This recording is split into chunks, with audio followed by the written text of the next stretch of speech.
రుద్రాష్టకం మొదటి భాగం.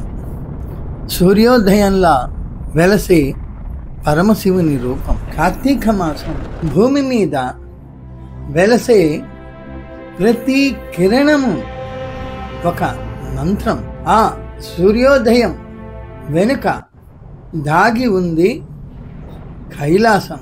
దాని మీద ఉన్నాడు పరమశివుడు. దేవతలలో దేవుడు, యోగులలో యోగేశ్వరుడు. ఆయన స్తుతించే శబ్దమే ఇది రుద్రాష్టకం.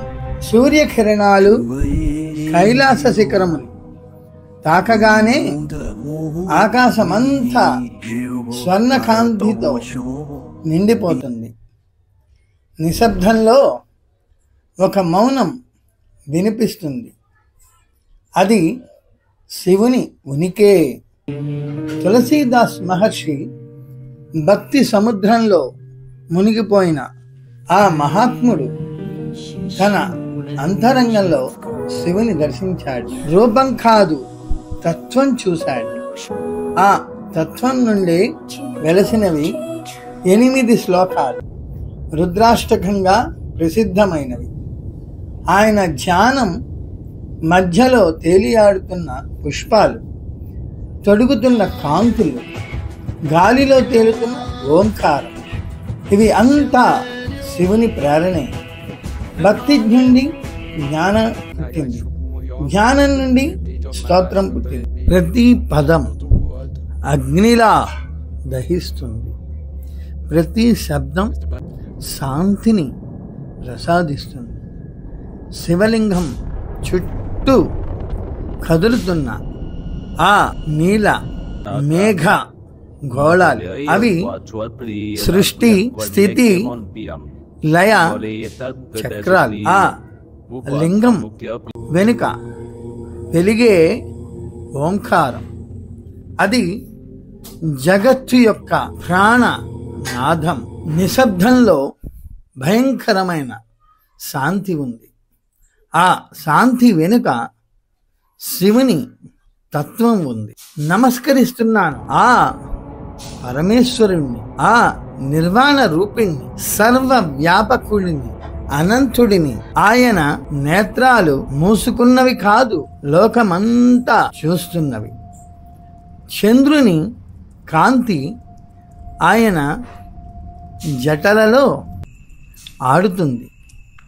గంగ ఆయన తలపై జలజలమంటూ ప్రవహిస్తుంది. యావత్ ప్రపంచం తానై మారిపోయాడు, కానీ తనలో మాత్రం ఏ మార్పు లేదు.